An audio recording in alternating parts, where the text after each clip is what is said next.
Hey, everybody, welcome to the Get Wealth Podcast. I'm your host, Brennan Wiersma. Please be sure to like and subscribe if you haven't already. Today, I have here Tarry Summers, CEO of the Columbus Home Buying Company, Forbes writer, author, speaker, entrepreneur, real estate investing pro, from what it looks like. Thanks for coming on the show today, man.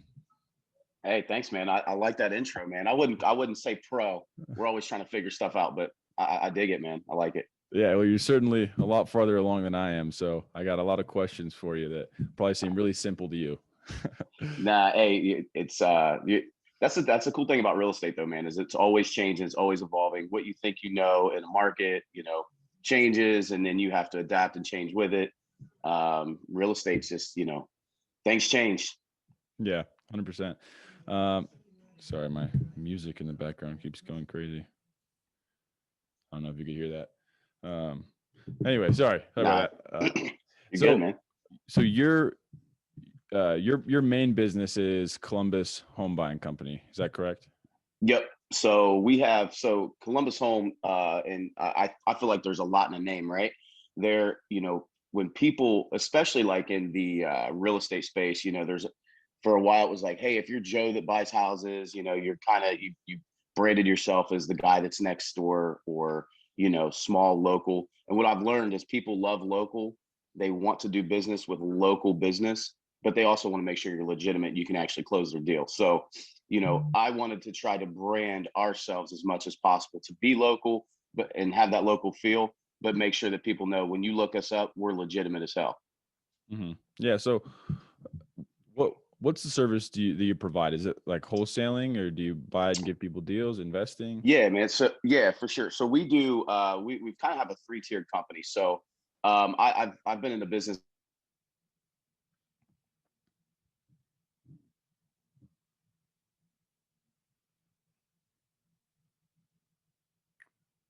I bought my first house in 2010. So um so yeah, I mean I've been buying houses for the last 10 years. So our company essentially, so we have an acquisitions. I don't like calling it wholesaling. I like calling it acquisitions division of our company, where we basically, we're throwing out marketing, mass mailers, text, pay per clicks, Facebook, social media, all that stuff, and then we acquire these properties. Once we get them, they either go in one or two buckets. They either go through what I call inventory bucket, which means we're going to rent it or we're going to flip it, or it goes through our wholesale bucket, which means we're going to pass it off to another investor. Um, so right now we do anywhere from 100 to 200K a month in wholesale assignment fees. We usually, like right now, we have 22 rehab properties. About 70% of those will go into our rental portfolio, and then the other 30% we flip. So I used to be on the train of buy and hold, buy and hold, buy and hold, to try to get that passive income. I used to call it buy and hoard, actually. But what I realized, you try to buy and hang on to everything, you go broke pretty quick because you got to sink money into these properties.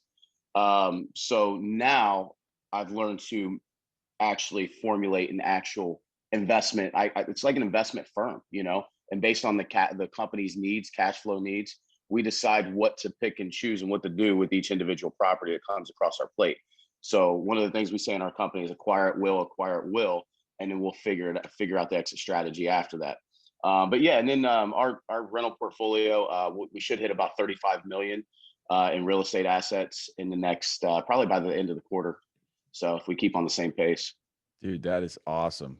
That's incredible. So you started out just on your own, buying properties and holding them, trying to get passive income, and then it turned into That the business. that's it, man. That I mean, so I bought my first property. What was that? 2010. Which you're 22, man. I mean, you can do this now. There's something called an FHA loan, and there's all types of like cool like catchphrases for real estate terms now. There's like this house hacking thing, and for me, I'm just like, look, the government's going to allow me to put 3.5% down on a house. That's pretty cool. So on an $80,000 house, I have to put down like $5,000. Cool. Well, I've got $5,000 in my name. Let's go ahead and buy a house. And then that house in particular, I ended up putting like, excuse me, $5,000 down, another like in the rehab because I did a lot of the rehab myself. And then I just moved in my buddies so they could help me pay the mortgage and the rent. Or they were paying me rent to rent out the rooms. And then That house I bought for 80,000 ended up becoming worth 130,000. And then the bank let me to basically what we call refinance. They let me refinance that loan for $101,600. So the difference between the $101,600 and like the 77 I owed, it ended up being like a $27,000 check. At closing, my payment only went up like $70. So I was like, well, I'll just cut cable and like I'm at a net zero here. I got 27 grand and a house, you know, that my buddies are paying for. So that was the start, man. And ever since that deal, I mean, I just got absolutely hooked. Yeah, that's seems like the way that people start getting obsessed with this. Cause like for me, I know once I get that first property, it's all like, right. It's already everything. The only thing I can think about now is just trying to get that first deal. But right now where I live, the market is pretty expensive as far as people are just coming here from California and the prices are shooting up. Where you at? Prescott, Arizona. That's right. Yep. So it's a little bit more difficult to get in the market, but what I'm realizing from talking to people like you is that it's just, you got to find a different way. There's always a way to make it work, whether it's finding off market deals and things like that. But yeah, and it's never it's never the market, man. It's always the person. Like our market now, Columbus is probably the hottest real estate market outside of Indianapolis in the country. People are coming in here in droves, but you know, you just got to do something to separate yourself, man. You know, whether it's like, hey, you know, you just tell your story and say, hey, you know, I'm 22, trying to get my first house, Mrs. Jones. You know, I would much rather you do business with me and give me a start and play that young kid card as much as you can. I mean, you can make it work, man. Just separate yourself, be different. Yeah, I will. I gotta find the way. I gotta educate myself, talk to the experts like you, but I'm on my way. So, yeah. So as far as that process, when did you decide to turn it into a business? Like, what was that moment for you? What was that breaking point? So for me, man, I was working in the fitness industry at the time, as I was buying houses. So I would save up 10 to 12 grand, and that would be like, dude, I was house shopping. As soon as I would hit like 7 grand in my bank account, I was going and looking at houses, trying to buy the next one, because I knew by the time I found one, I know that I would be able to save and hit that 10 grand as a down payment. And I'm not buying Taj Mahals here. I'm buying, you know, very blue collar working class houses at an extreme discount. But yeah, man, I bought I ended up getting 16 rentals at the before I left my job, and I knew that wasn't going to be enough passive income to continue to get finance from banks. So what I did is I left that fitness industry job after being there for 4 years, went to Chase Bank, which is like the most, you know, corporate job on the planet, but banks love to finance people that have a W-2 income. And so, and I knew that. So if I was going to leave my job where I, you know, did really well over the last 4 years, I was going to have to find a very corporate gig. And Chase was it, you know, nice base salary, very cushy. But dude, it was like hell. I cannot explain to you how much of a dark place I was in working at Chase. I always tell this story, but I remember it was like day 3 I was there, and I show up like 8 o'clock, you know, actually like 7:45 just to be early and clock in early. And then I just remember watching the sun go up, and then the sun went down, and it was like 7 o'clock, and I'm just sitting in the same spot, and I'm like, what the hell am I doing? Like, this is terrible, man. And not to get into like the deep dark holes I was in, but like that was like, I was like, dude, I gotta get the hell out of here. Like I thought I was gonna need to be at Chase for like 2 or 3 years, because my goal was to always have, like, everyone has a number. Mine was 10 grand a month. I would have 10 grand a month in passive income. And that would afford me to basically, you know, at that time, I'm like, yeah, I can do what I want to do with 10 grand a month, right? But I wasn't going to make it 2 or 3 years. So what I ended up doing, man, is I refinanced my portfolio, cashed in my retirement, got my hands on every credit card I could. I actually tapped someone else's IRA account, and ended up putting together a string of 16 deals in a triplex. Closed on all of them on Wednesday. Thursday, I had this one outlier property that I closed on that Thursday. So I had literally bought 18 houses in a matter of 2 days. Went in on that Friday, quit my job, and then that was April 12th, 2013, I think. Yeah. And yeah, man, never looked back. So then I had to go out and rehab these next batch of 18 units. And um, after about 7 months, I ended up getting all those refinanced with a small local community bank. And yeah, dude, money started rolling in. And then after that, man, I didn't want to stop there. So I'm a growth junkie. So now what you learn is like, okay, you get to a certain level. Now you got to have people. Now you got to have processes. Now you got to have systems. Now you got to learn growth. You got to learn and understand cash flow management. So yeah, man, that was the breaking point though, was working at Chase and realizing there's no freaking way I'm going to stick this out.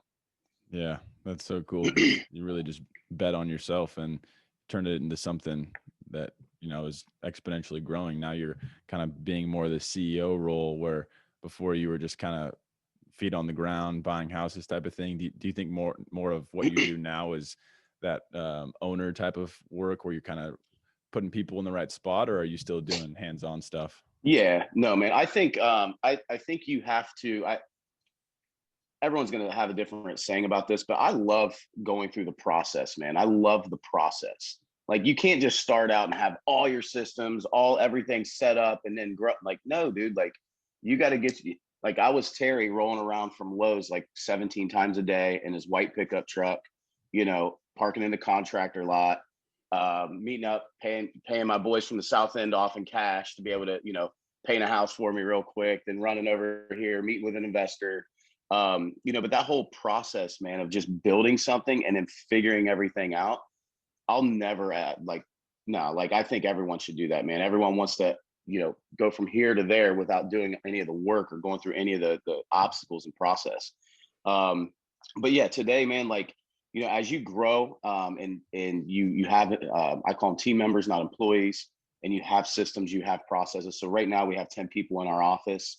We have another 10 that's virtual. I'm huge on using virtual assistants.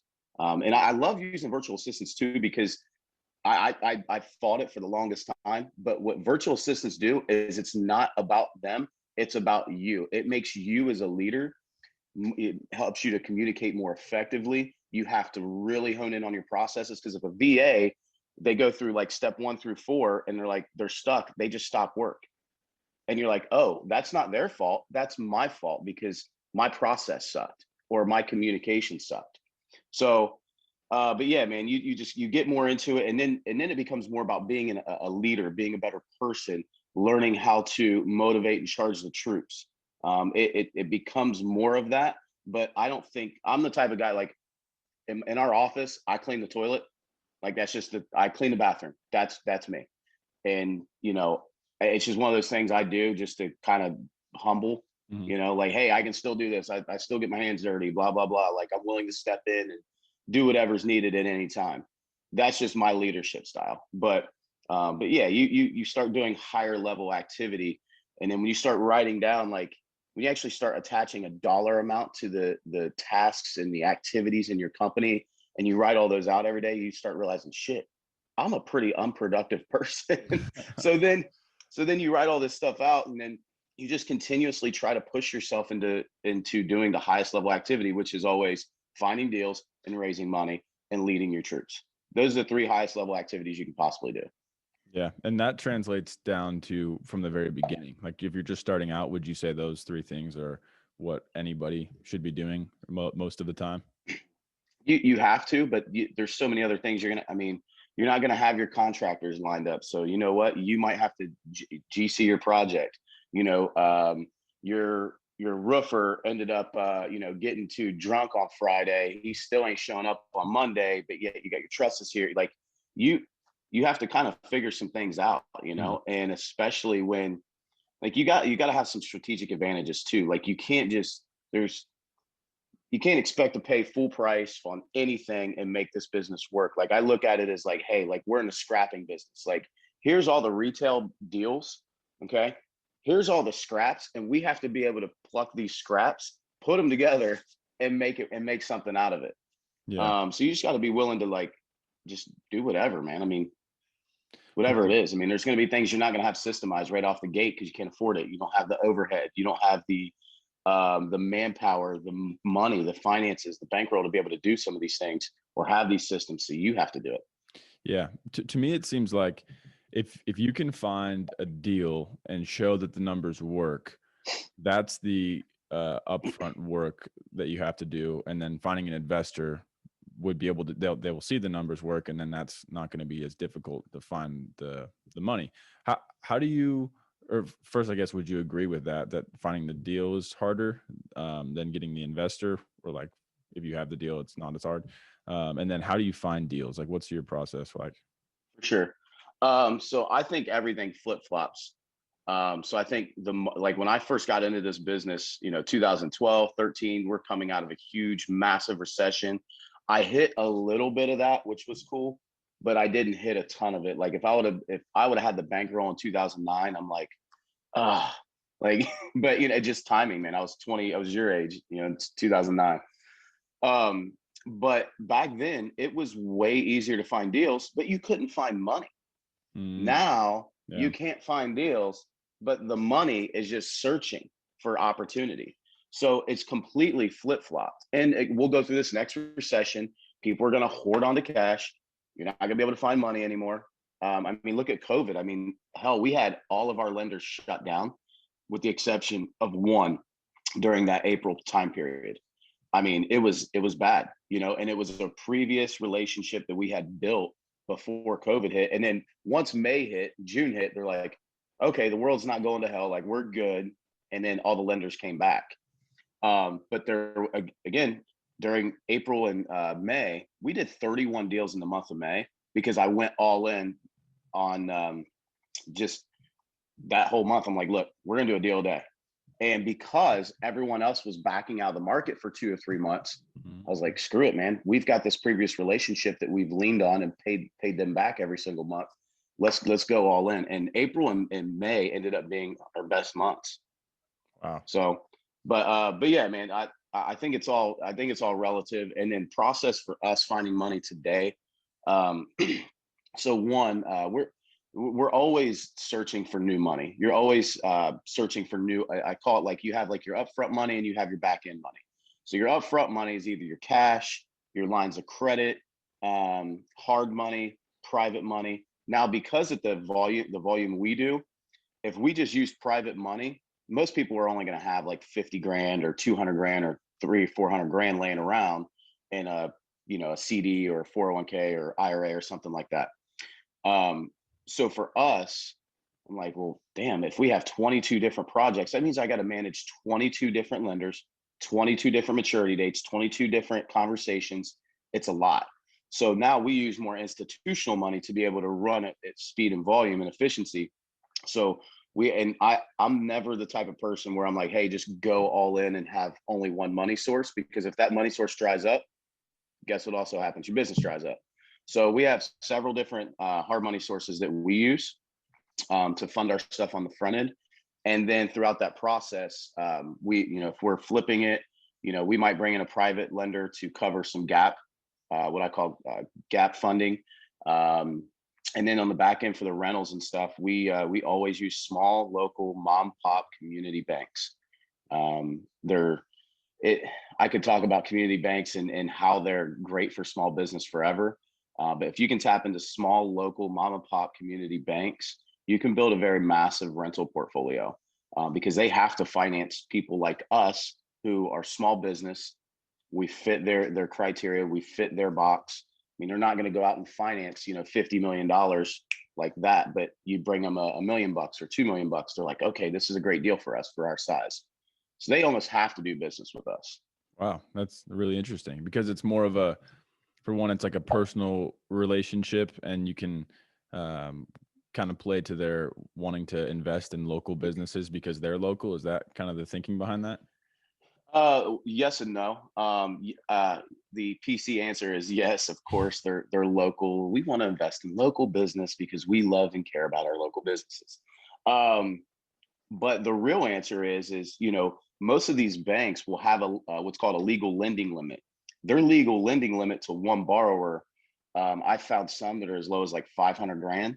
I found some that will go up to like 20, 30 million to one borrower. And then you have to figure out like, where do you fit on the scale of that bank? So like, if you're just starting out, you probably want that bank that's going to care more about that that $200,000 loan, as opposed to going to that bank that has a legal lending limit of maybe 30 or 40 million. They're not going to care about your $200,000 loan, right? That's getting shoved to the back of the bottom of the pile. But that bank, you bring them, $10 million loan, they're licking their chops like, okay, yeah, this makes sense for us because of our size. Okay. Huh. That's really interesting. So as far as you're talking about starting off financing deals, would you say that leveraging your because it sounds like you saved up like 7 to 10 grand, bought, and kept repeating that. Why wouldn't you just take the equity of the house and use like a HELOC or something? Is that if you don't want to stay away from the debt or what? No, I absolutely did. So Oh. I'm just saying, I'm coming at this from all different angles. So like, I contributed a lot to a retirement, like my first 3 years. While I had a job, that thing was like 15 grand. Liquidated that. That was almost 2 down payments on 2 houses. I was saving up. I was living broke. Had no car payment. Just had my student loan payment. Had my buddies paying my house payment. So I was coming at it from all angles. It wasn't like, hey, I'm gonna, take my money and then I'm gonna go to the club on, Friday night and spend money. No, it was like, hey, how much money can I save over here? This is one bucket. This house is its own bucket. This house, once, we can pull money from it, is its own bucket. So it was literally by like any means necessary that I could figure out how to clip, like, 10 grand somewhere. That was the next property. So yeah, I mean, I use that strategy a lot. We refinance constantly. Okay. Constantly. Cool. Yeah. Like it seems like the first deal is the hardest. And then once you have a property, you can use the equity. You can, you have a little more options because you have the first one. And then also finding one that cash flows right away. Would you ever do a deal that's not going to cash flow for the first amount of however long? I've always said absolutely not. Yeah. But there are deals that, they're not going to I mean, our office building, for instance, so I paid, I think 200 for our office, 225 for our office. That thing did not make money for, during the rehab for 20 months. And, but the building ended up appraising out over $1 million. Like, good deal. Yeah. I'm glad I did it, but there was a lot of sacrifice to make that deal work and happen. So my answer for our business model is absolutely not. If I talk to my guys, it's absolutely not, because our rehabs are baby rehabs too. I mean, the type of houses we usually buy are anywhere from 800 to 1,300 square feet. They're boxes. They're not big. They're not huge rehabs. They're a lot of them are just cosmetic. So we need to be in and out of these things in 30 to 60 days on the upfront rehab, and then we're getting a renter in there immediately, or it's going on the market immediately. So yeah. It's just a very volume. We're not going to have these huge profit margins, but we can do the same thing over and over and over and scale it. Yeah, because you have a system where you know how to do it, and you've been doing it for a while. Yeah, it's just it's a volume game. Yeah. As far as what you're looking for in a property and things that would indicate that it would be a good deal, are you looking for like you're saying, properties that have some cosmetic issues that would be a quick fix? The area, what are the main things you're looking for? So yeah, we call them living documents in the office. So we have a criteria document. And then when we get burned on something, we look at, okay, why do we get burned? And then we're like, well, that gets added into the criteria. So like our criteria is nothing built after or before 1950. We'll go to 1940 with my approval. We always make sure it was built by a developer in a neighborhood. So we don't want any houses that are on like a dead end street that was built in the 60s, because chances are permits weren't pulled. Joe Schmo added onto it 4 times. Might be no well and septic. We don't do that. We have a minimum ARV of at least 130 grand. So that means we can rent the property out and still cash flow, and we can sell it off at any point in time to an owner occupant. So it's a good sweet spot. We don't buy anything over 200 grand as a rental. And then we'll go up to 250 if it's a flip, but anything over 250, we wholesale it off. Gosh, there's a couple other criteria too. Um, yeah, if it's more than 30 grand in rehab, we don't touch it. Um, and what's crazy is, man, we're going to lose money on 2 deals already this year. And you want to know why? Why? One, it wasn't built in a neighborhood. It was on a dead end street. And then there was it looked like it was built by the developer. I mean, and it was a ranch and everything, but ended up there was no sewer line in the front yard. And then when you're doing this many deals at a time, we don't have time to go in and scope lines and do this and do that. You know, we're buying a lot of these houses sight unseen. But I mean, still, we bought the deal so good. We should still make like 20, 25 grand on it. But, you know, we thought that deal was, you know, definitely like a 40 banger for sure. But, you know, we had an extra 15 grand in costs. The other one that we had, it was in in one of our pockets that we always buy houses in. And it's definitely like a 45K rehab because a lot of the drywall had been stripped from the house and it needs electrical. I'm like, all right, guys, you know, we're buying it so cheap. We're like, all right, we'll take it on, whatever. And same thing, man. All types of issues. We're going to go over budget by like 15 grand on that one. But, you know, if you're renting these houses back out, you're eventually going to make your money back. Like, it's not a huge loss in between everything else that we're doing. But now it's like, hey, we figured this out. Let's just follow our criteria. It's there for a reason. And so that way we don't get burned on our deals. Yeah, that's wild that the one that doesn't cash flow is as soon as it steps outside. So it sounds like you got it pretty dialed in as far as your criteria there. You start screwing up, you start learning how to not screw up again. Yeah, is that criteria all just from learning as you go? Like things would go wrong and you okay, add that to the criteria. Yeah, absolutely, man. Jeez. So like, you know, I did gosh, it was the biggest rehab I ever did. I thought the ARV was going to come in at like 850, 900,000. The square footage said that, but hey, I had to design the house. I'm not a designer. I had to, I had to finish out an attic with, you know, pulling massive amounts of permits and going through historical commissions and all these meetings. The house ended up taking like 20 months to rehab. And it only ended up selling for like 580. I literally made like 20 grand on that deal in a 2-year time frame, and had, you know, over 100 and I think it was like 150 grand of my own money stuck in that deal to make 20 grand. Like it's dumb. Not for you. So, you learn, man. You're like, yeah, I just don't want to go through that anymore. Don't want to do that again. You know, and then it tied up my time for, you know, 20 months. You know, my time, effort, energy, and focus was on, you know, salvaging this deal instead of the opportunity cost of the next 2 years that in my headspace that I could have did, you know, 100 times more. Mm-hmm. Yeah, that makes a lot of sense. I was going to ask you, I just had it in my head. It was something about, what were we just talking about before that? We were going from, deals. Oh yeah, the deals. That's what it was. Okay. Yeah. So you're at the point now where you've had so much experience. Would you say that if you had like one shot, like someone was like, this is it, it's all or nothing, you have to find a deal that's going to cash flow, do you think that you could, if you spend enough time, like have 100% chance that it's a good deal, or is there any sort of risk factor in any deal?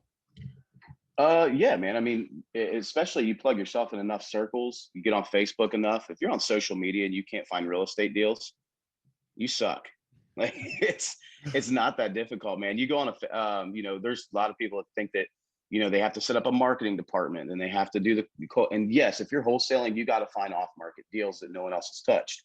But if you're actually physically buying something, man, I mean, you know, we buy a lot from wholesalers too. And then shoot, one of the best deals we had last year was actually a relationship from an NFL player who lived in Columbus, played for Pittsburgh, and we ended up, you know, I think it was his stepfather that we bought his house, and you know, it was a win-win for everybody. You know, it was a big rehab, but you know, we ended up doing well on it. But just being plugged in on social media, man, like stuff starts to come to you. And then you get on Facebook swap groups. Those are easy too, where people are always buying and selling off market deals. And then you start to know who the players are and you form relationships with the players. And next thing you know, you're the one that's getting the call for that deal when it pops up. So I think people underestimate the power of social media. the power of being on Facebook and the gram and everything else, because things come to you. I mean, I put out a post, little story yesterday, and we got thrown 11 deals from wholesalers across the country. Like one guy from New Jersey sent us like 3 deals. One guy from Texas sent us 2 apartment deals, just from putting that one post out. So yeah, dude, you absolutely could find a deal. And people say you can't find a deal on the market either, and that's BS. We have an appointment on Monday. We're going to buy a deal off of the MLS. Like, it happens, and it's a discounted property. It's just a problem. It's been listed for, I think, like 50 days, and they're tired of the tenants. The tenants won't get out. And we're like, look, we know the system, we know the process. We'll deal with the headaches for you, but we're going to take a discount for it. Yeah. So you absolutely, man. That's awesome. Yeah, I will say your Instagram is some pretty motivating stuff. Even just the daily stories, what you're grateful for, kind of what you're doing. It's a good platform, and I enjoy a lot of that content. But sure, thanks, bro. Yeah, for sure. So, would you say social media is probably one of the best tools that you have for finding deals? We always break everything down. So I want to know where the source of that deal came from. There was one month we had 40% of our deals came through. Well, the month of May, when we did 31 deals, we got 31 contracts, I should say. And we ended up, wholesaling or flipping or renting some of those out. But yeah, out of those, man, I think it was like 40% came off of social media in one way, shape, or form. But I mean, we were going ham. Storying, tipping tequila in the office, just trying to, get people rallied around the cause of 31 in 31 days. And people bought into it, man, So yeah, it's social media is everything right now, man. You get more eyeballs. That's your money. That's your currency right now. Mm-hmm.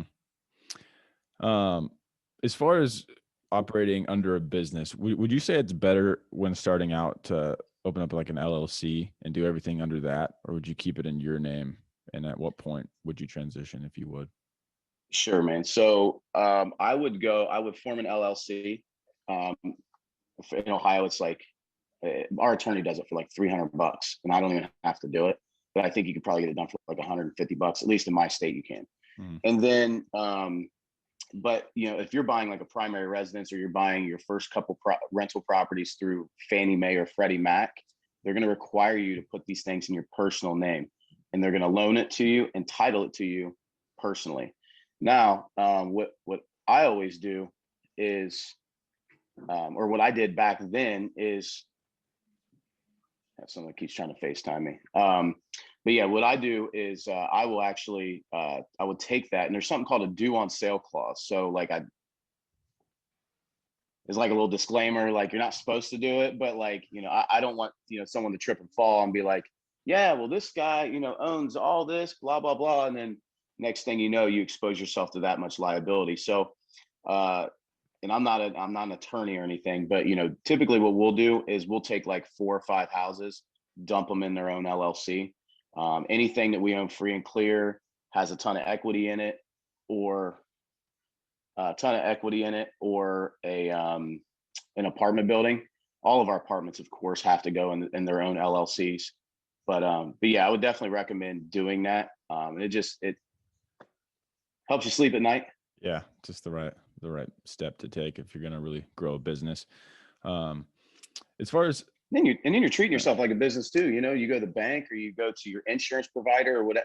Like, the more that you treat yourself like a business, man, people will treat you like a business. It's like you treat yourself with respect, people will give you respect. Yeah, it's, to me, the idea of having a business and like being an entrepreneur and growing something, it's the coolest thing, like that's the American dream, to have your own idea, put in hard work, and get something that benefits you and other people. Like, that's, to me, that concept is just, how can everyone not want that? Which I'm not that at all. I'm a pilot, and I'm trading time for money right now, but the goal is to get there.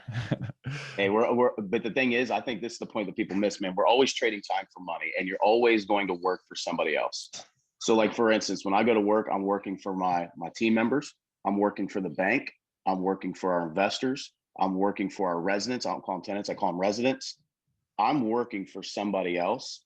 And my job, my responsibility, and my duty is so I grow so much that these people have to grow with me, right? I'm not the type of person where like I want to, okay, well, you're in this job, they're in this position, let's keep you here and not give you any advancement, and that way I can cut my cost. No, man, like if you, especially in real estate where a lot of people do want to do stuff on their own, like give them as much opportunity as possible. And you just got to, you grow yourself, they're either forced to level up with you, or they're going to level out, man. Yeah, that's cool. I like that. That's a good way of thinking about it. Sorry, it's on a little tangent there, man. No, 100%. That's good stuff. I think that's a good perspective, because people want to just think about themselves and think that if they focus on what they're doing, that's going to get them there the fastest. But your model is kind of building the people up around you, and that is actually accelerating your growth, because it's a team effort, like you said, which is cool as well. Team and family, man. Yeah. As far as right now, what kind of volume are you guys working with? Do you have like a lot of buy and hold rental properties? Are you mostly doing buy and flip and sell? Like, what are your what's your main process? Yeah, sure, man. So January was not a great month for us. February tends to be a very, very shitty month in real estate too. When it's cold outside, people don't want to work. People don't want to rehab anything, and they definitely don't want to sell their house. They want to wait till it's warm for some reason. But yeah, typically, man, like we usually have anywhere from about 15 to 20 properties in rehab status per month. So we'll usually finish up anywhere between 10 to 15 per month. And then our rental portfolio, we're gonna pop up to probably about 280, 290 units over the next 6 months. But then we're actually planning on selling a portion of our portfolio and packaging a portion of that off. So we're trying to build that up, and then we kind of want to settle by the end of the year right around like 250. So that's kind of the goal there, and that's a good scale for our business and our setup for right now. And then we'll figure out kind of how to grow that buy and hold business, in 2022. But then on the fix and flip side, yeah, we always try to make sure we've got at least 4 or 5 things on the market at any point in time for flipping. So that way, like, and the thing is with real estate, like you can wholesale and you're going to get a little baby check, but you're getting paid today. You can flip and you're going to get a big check and you're going to pay taxes on it, but you're going to wait 4-6 months. The rentals, you're getting this little trickle every single month, little baby trickle. And then that builds equity and does that whole thing. But it takes so long to get to recuperate any money that you have in that rental property, because even if the bank is going to refinance you, dude, you're going to have to wait, 6 months, sometimes 12 months or more to be able to recapture any money that you've got put in that rental property. So being able to have a good mix, I think, like, if you're just getting into real estate, find one thing that you're good at and focus on that one thing. But then realize, in order to meet your cash flow obligations, you're going to have to learn how to wholesale a deal off here or there. You're going to have to learn how to flip one off here or there. You're going to have to learn how to have a rental business and have assets, or else you're just literally on the hamster wheel, and then there's no end. Mm-hmm. I mean, I've never met one wholesaler that says that they don't want to be in the buy and hold game. Not one.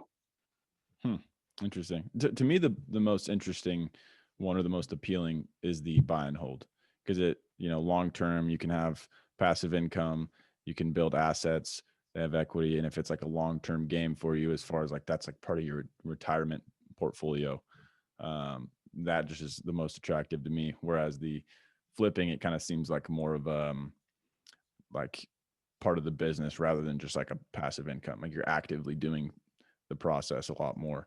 But you were mentioning earlier that the buy and hold wasn't sustainable because you were going to run out of money. How does that work? Yeah. So yeah, because you always got money plugged into these properties. I mean, you can get 100% finance, through private lenders and things like that. But like, getting a $10,000 wholesale check to be able to float your marketing costs for the next month, like you don't have that luxury in the buy and hold game. If you've got 4 properties and you want to hold on to all of them, well, guess what? You have no cash flow now, because you've got your little, $400 or $300 a month, net on your rentals. That's $1,200 a month, $1,500 a month.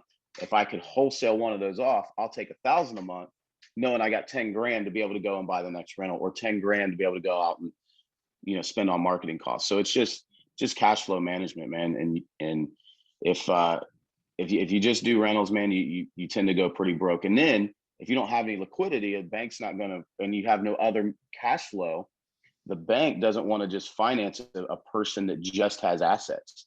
The bank also doesn't want to finance a person that has no assets, right? They don't want to finance a person that never flips a property here or there, because that gives you income.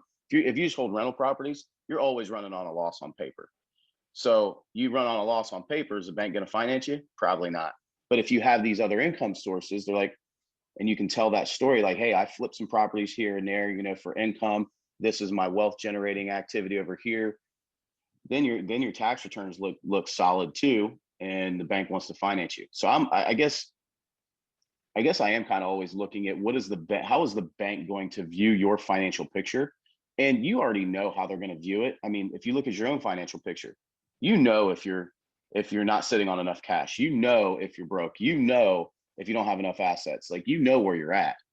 The bank is just going to come in and confirm it. So that's why I think you just got to learn how to do a little bit of everything. You don't have to be a master wholesaler or a master flipper or a master buy and hold person, but knowing how to do every exit strategy to some level or some degree, it only helps. Yeah, So does that make sense? 100%. Yeah. It seems like that's, the best way to, as far as like getting started, maybe focusing on one, but what you have has got to be the best model, because you've grown a company where you can, have it's almost like a department of each thing. So like wholesaling, flipping, buy and hold, and then you can kind of grow each of those however you need to. Yeah, absolutely. And they complement each other. You can wholesale deals to yourself eventually. You're like, hey, we're going to wholesale this from this company over to this company, take a wholesale fee and then then you've got it on the back. It gets crazy. But like I was saying though, man, just figuring out how to do one thing. If you want to be in the buy and hold game, buy your primary residence, make sure it's got equity in it, buy a couple rental properties, wholesale a couple deals here or there. And then just, have one as like your main focus. I think everyone should own rental properties, because that's the end game, right? Is to actually own assets. But you just own assets, you don't have the big influxes of cash that you'll need to be able to grow that side of your business. Yeah. Income has got to be one of the biggest factors as far as how much somebody can invest, because I mean, if you're not having any cash flow, you can save up money, but if you have like another job that pays you good, or you're doing wholesaling, flipping, then you can use that to invest in more assets. And so that volume seems pretty important. Exactly. I don't want to take too much of your time here, but wholesaling, I kind of want to talk a little about that. As far as that process, so you're finding off-market deals and just tossing them to somebody else. Is that the idea with that part of your company? Dude, it is the easiest money I've ever made in my life. Really? I mean, it's not easy. It's just, but man, like it's just not a complicated thing. Like, I think that's why so many people jump into it, and you don't need a lot of money. All you gotta do is find a discounted property, then you market it to a bunch of buyers. One of them's going to want it, and then that person is going to pay a markup for you finding that discounted property. I mean, I've paid people, 50, 60 grand in wholesale fees and not batted an eye. I'm like, this is a great deal. I'm glad I got this deal. Wish I would have had some more of that wholesale fee. But at the end of the day, like, if we're all making money and it's all win-win, who cares, right? We've had deals. The very first wholesale deal I ever did was a 121 unit apartment complex that we netted 155 off of. Wish I would have had the ability to take it down at that time. This was like 4 years ago, but that's what kind of opened up my eyes. Like, wow, there's always a buyer for this stuff, and people that understand that, hey, your time, your marketing, your people, processes, systems, and all of your overhead and energy is wrapped up in this marketing fee. They don't care to pay your marketing fee, but people that are just getting into it and they see a wholesale fee, like, oh, I'm not paying this, blah, blah, blah. I'm like, whatever, dude. And I don't want to do business with you. But Yeah, the wholesale game, man. There's a couple guys, people that are listening should write down. Carlos, Sal, and Alex, the all-in guys down in Arizona. They been an absolute blessing in helping me really grow our wholesale portion of an acquisitions part of our business. Genuine, great dudes. But the whole, like, the explaining like how that works, I guess, in more detail, like, when we're throwing out, we have, what do we have? 9 cold callers. We have 2 full-time texters now. We have 2 other VAs that help on like basically building a cash buyers list, and then just throwing stuff on Facebook for us. And then we have we do some PPC, like pay-per-click. So when you get on Google, it's like, hey, sell your house now, boom, boom, boom. We do some of that. I'm not huge on direct mail. But then you have, like, your ringless voicemails. There's so many things you can do. But as you throw out all this marketing, then you got to have your salesman on the phone. The salesman will close down that deal. Once they close the deal, if we're deciding to wholesale it, so we've got a cash buyers list that we're always building, because there's always new cash buyers. You always want to stay relevant to your cash buyers list too. So that way they're always engaging with you and want to do business with you. So then we send out our emails, we send out our Facebook posts, we send out our Craigslist, we send out all of this stuff. We text blast certain cash buyers that are around the property. And then once we throw out our price and they take a look at it and want it, then we make wholesale fee as soon as the deal closes. So. Dang, man, that seems pretty seamless. It's not a complicated business, man. It's not. That's just what was amazing to me. I mean, I've ran bars and restaurants, gyms, other businesses too. It is the most uncomplicated thing in the entire world. Yeah, that's great news. And every time I talk to someone like you, it just motivates me and inspires me to just keep going on it, because it seems like such a cool avenue to take as far as building wealth and having your own business and that kind of thing. So yeah, man. Definitely appreciate your insight. Just a couple quick things. You have any real estate books that you would recommend? Yep. What is it? The Blue Book, the Blue Real Estate Investing book. I think it's a Gary Keller book. It's like the Blue Book of Investing or something like that. Dude, I go back to that. I mean, it's older, but I mean, I think it was like one of the first books I ever got. It's just, I mean, everything still applies in that book. That one, anything by Kiyosaki is great. His tax strategy book, that one is huge. That'll show you like the magic of depreciation, tax savings, how to be a real estate investor on paper and save on taxes there. That's good. The wholesaling book by Carlos, Alex, and Sal. I think it's wholesaling. I don't know. I don't even know the name of the book. I read it in like 30 minutes, but that was solid too, man. Sweet. I'll definitely look into those. And then lastly, because this is the Get Wealth podcast, I always ask, what's your definition of wealth? That's good, man. My definition of wealth, I would say being abundant in health, time, and money, and being able to have all 3 of those as abundantly as possible at any point in time. Yeah. Because those are your 3 energy sources in life. And, it's like the old guy, and if he's got a Ferrari and he's 85 years old and he's got to get a walker to get out of his Ferrari, like, how much, like, that Ferrari really isn't worth as much to him as it would be to you or I, right? Because we can use it, but that guy might be sitting on $100 million, but the $100 million, dude, we probably would do more with $1 million than he would with 100 million. So your money becomes less important the older that you get, and your time becomes more important and your health becomes more important. So I think just being able to have all 3 of those energy sources as abundantly as possible at any given moment. Yeah, I couldn't agree more. That's a good way of putting it. Well, look, Terry, thanks for your time, man. I really appreciate it.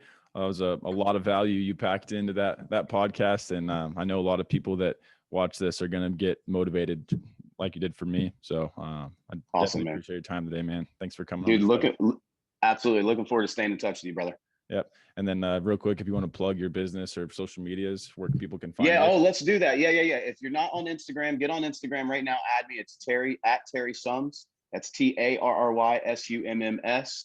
Facebook, Clubhouse. Add me on Clubhouse at Tarry Summers. And I'm not dancing in the TikTok videos yet, but I think I've got a couple on there. So add me on TikTok too. Cool. All righty. Tarry Summers, everybody. Get wealthy. See you guys.